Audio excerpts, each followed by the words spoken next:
Authentic texts not written specifically for language learners are rich, varied, interesting and engaging, but they can also be terribly difficult and confusing. Should you use such texts for learning Chinese, or are you better off using content tailored to language learners?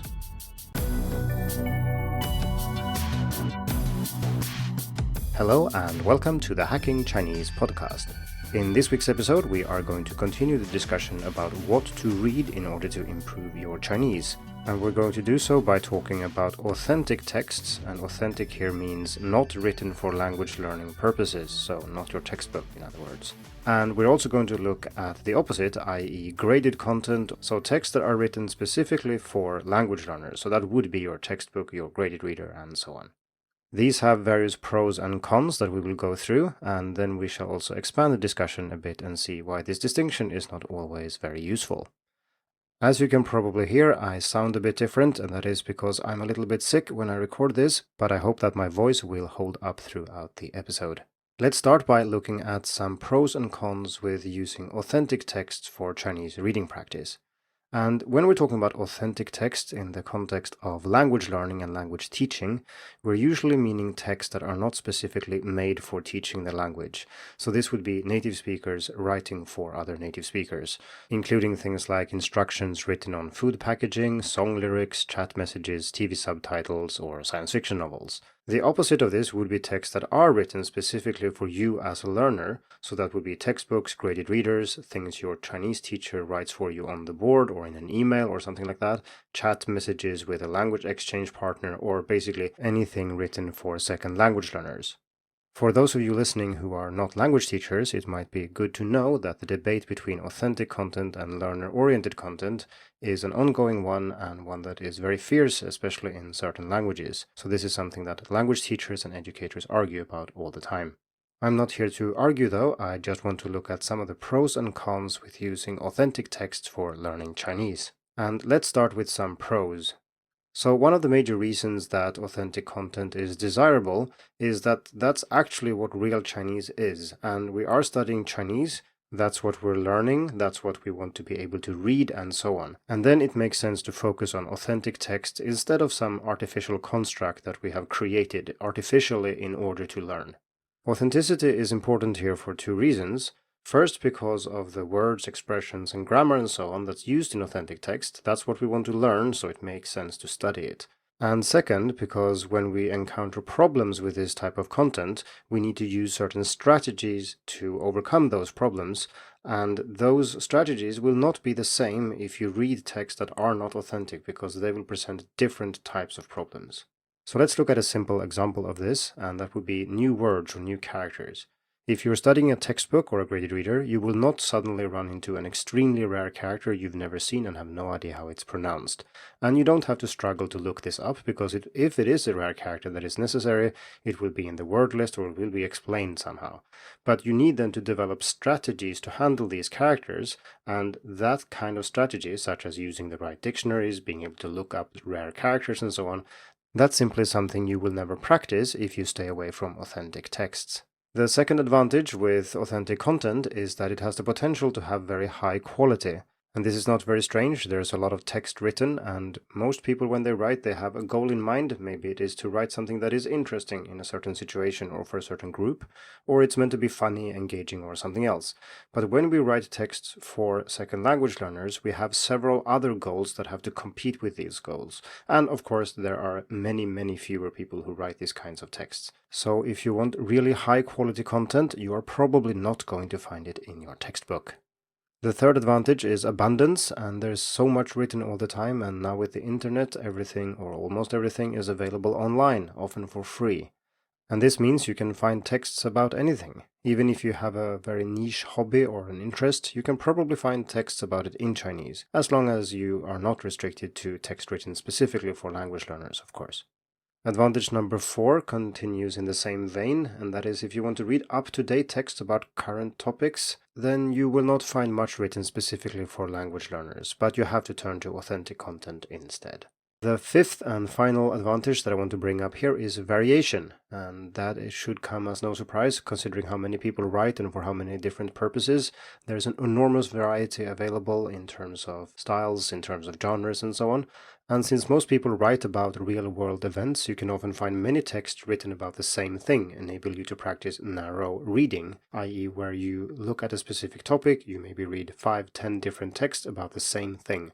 And the more you read, of course, the more familiar you will get with the vocabulary used to describe this item, thing, or event, or whatever it is. There are more benefits than these to using authentic text. I just wanted to pick a few that I thought were extra relevant for this discussion. But now we're going to turn things around and see what negative things or what disadvantages there are to using authentic text for reading practice in Chinese. The first and by far the most serious drawback is how difficult it is. This is something most of you have already figured out, or if you haven't started reading authentic text yet, you will figure it out soon. And that is that even if you've studied Chinese for years, if you pick up, could be a book, a newspaper article, or even things your friends write on social media, it can be very difficult. When I started learning to read in Chinese, I made the mistake of spending way too much time on authentic texts that were absolutely too difficult for me at the time, and the result was simply that I spent hours and hours using a dictionary and still probably didn't understand most of the things I read. When learning a language closely related to your native language, starting to read novels after having studied a year or so is not very strange, but in Chinese that will take a lot longer and there will be so many words and characters you don't know if you start doing it too early. The next disadvantage is related to intensive and extensive reading. So intensive reading is when you're reading a text that is difficult, where you need to study, where you need to look things up in order to make sense of it.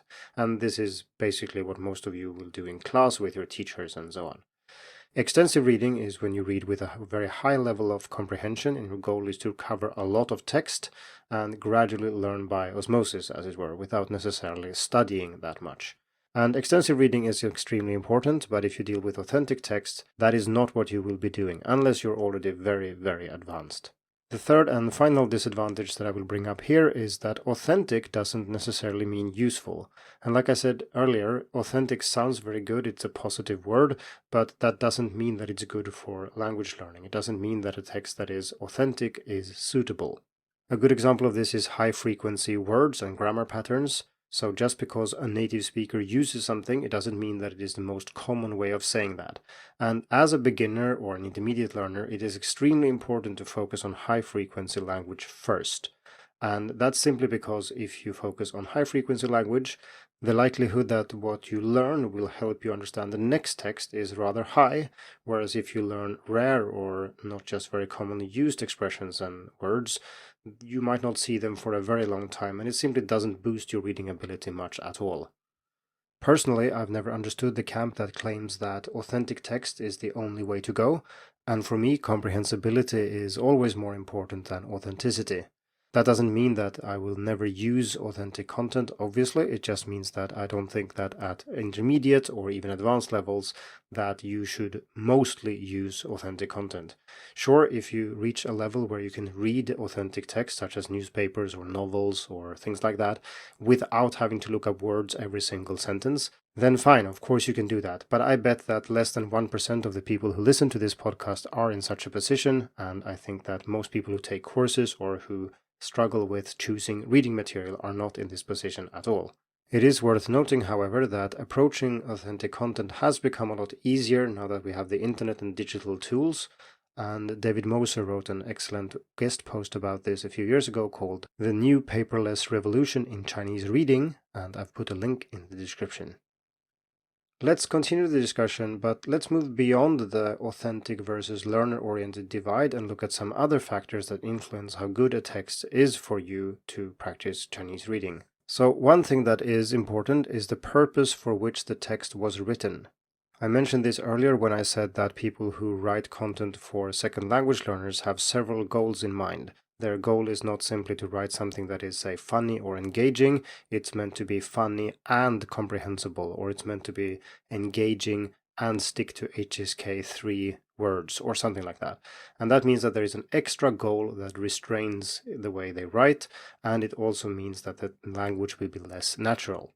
This holds true for authentic text as well, though. So for example, we have texts that are written in order to teach English. And a good example of this might be parallel texts, where you have Chinese on one side and English on the other side. Most of these are based on works in English that are then translated to Chinese. And the goal is, of course, to provide support for a person in China who wants to learn English.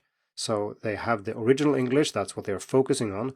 And then here you have to take into account what is the purpose of the Chinese text. So if you're going to use a book like this to practice Chinese, remember what the purpose is. And the goal here is not really to write a text in Chinese that flows, that is natural and nice to read, essentially. It's just there to show what the English means. And this can mean that the Chinese is very bad, and that might even be intentionally bad sometimes, because it's written in that way to show you how the English works rather than write a delightful story in Chinese. This holds true for translated works in Chinese too. I mean, even if the works are meant to be read and enjoyed by a Chinese audience, that still means that the text was written with something else in mind. Because first, the author obviously has to take the source material into account, and that would mean the English here. And we shouldn't count on translators having the time or resources to translate perfectly or translate and write very nice text in Chinese all the time either. This can lead to different types of text in Chinese. Some translations might read completely naturally if it's a good translation. Some might be correct on the sentence level, meaning that if you look at every sentence individually, there is nothing wrong. The Chinese is natural and it is correct, and there's nothing strange. But if you look at the whole text, you can still feel that this is a translated work. No author would write like this in Chinese if they wrote in Chinese directly rather than translated it from English. The third example of how the intent of the author matters is textbook chapters. And this obviously depends a little bit on the philosophy of the author and the textbook editors, but many textbooks have texts that are meant to introduce certain words or use certain grammar patterns. So maybe, for example, there's a text that introduces the experiential marker guo in Chinese, and then the author uses this over and over to share different experiences or talk about what they've done. But if somebody actually wrote or talked about this in Chinese for real or in an authentic context, then maybe they wouldn't speak like this. They wouldn't use guo in all these cases. That's just to show you as a learner how that word is used. That might still be okay, of course, especially if your goal is to figure out how guo works. But if pursued too vigorously by the author, it can also lead to texts that are completely unnatural sometimes. So, a rule of thumb to use here is that if the text was written for native speakers to read and enjoy, then it is probably okay. If there's another purpose or other factors involved, then you probably want to check with a native speaker. Just give them a few pages and ask them to say, how natural do you think that this is? Does this sound good to you? So what happens if you read something that is badly written? Will it destroy your Chinese or will it make your Chinese worse? To answer this, we need to think a little bit about what we mean when we say that something is badly written. What we care about most as second language learners is if the text is using language in a representative way or not. Is this the way most people would use the language here? And if that's the case, then it is a good text for us.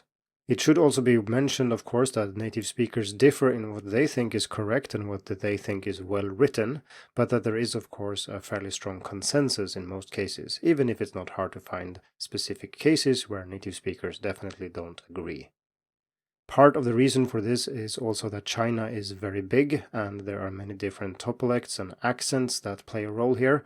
So don't be too surprised if a Chinese person tells you that you have to say A and not B, and then the next day you run into another person who corrects you in the other direction and says that you have to say B and that A is wrong. If you want to know more about regional variants, we talked about that in episode 46 of the podcast. So the upshot of all this is that there isn't really a one correct version of Chinese floating out there, and it's your goal to kind of go out and catch it. But rather your goal is to expose yourself to as much Chinese as possible to allow your brain to build a kind of statistical model of the input, and based on that figure out what works and what doesn't. This means that if you occasionally read something that is a little bit off, that is very unlikely to have an impact at all. Of course, if you stay focused on only a certain specific kind of text, you might get some weird results. This is not something you need to worry about that much on beginner or lower intermediate levels, but the more advanced you get, the more you should try to vary your reading. Let's look at 3 situations and see why they are problematic. So the first one is if you only read text written for language learners. This will typically not, as I've said earlier in this podcast, expose you to the full range of the language. So if you stay too long in this kind of content, you will not develop the strategies you need, you will not learn all the words, characters, grammar, and so on. Naturally, like I've also said, this doesn't really apply if you're a beginner or lower intermediate learner, because then it's more important that you read a lot than that you read authentic text or text that are really rich and varied. Second, only reading translated texts might also give you a little bit of a false sense of security, because translated texts are typically much easier to read, and they typically won't require as much of you when it comes to prior knowledge, for example, or your ability to interpret what people want to say or what the author means. If you want to improve your own writing in Chinese, you also need to pay attention to higher level structures in texts. So, for example, if you only read translated books or translated articles and so on, you will not really learn how Chinese people structure articles and stories when they write them. The third and final example is if you only read text in a particular genre or in a particular style. And this is something that can skew your mental models quite a bit because your input is based on a subset of the full language. This happened to me often when I started learning Chinese because I had learned many of the words I try to use in spoken Chinese from my reading, and then people wouldn't understand what I said, and I asked them, but isn't this word, doesn't it mean this? And they said, oh yeah, sure, that's right, but nobody says that. And well, they do write it, but it's not part of the spoken language. I sometimes have this problem in English too, where my vocabulary and English in general is much more developed when it comes to the formal language, because I've spent 100 times more listening and reading to English than I have actually spoken with people. So even if these are potential problems, the remedy is quite easy. Vary your diet. Read mostly things you like, things that interest you or things you need, but make a conscious effort to at least now and then expand your horizons a bit and read something else. Let's wrap up this and the previous episode by saying that all reading is essentially good reading. For beginners and lower intermediate learners, it means that you should almost exclusively focus on learner-oriented content, because authentic content is usually too hard. But of course, if you find something that you are very interested in or that someone has picked for you because it's easier than the average authentic text, then by all means go for it. The more advanced you get, the less you should focus on learner-oriented content. But still, the idea is that comprehensibility, in my opinion at least, is more important than authenticity. It's important to expose yourself to as much Chinese as possible, and if the texts are too hard, that simply won't be possible. Thank you for tuning in to the Hacking Chinese podcast. If you like this episode, please share it. More information and inspiration about learning and teaching Chinese can be found at hackingchinese.com. See you in the next episode, and until then, good luck with your studies.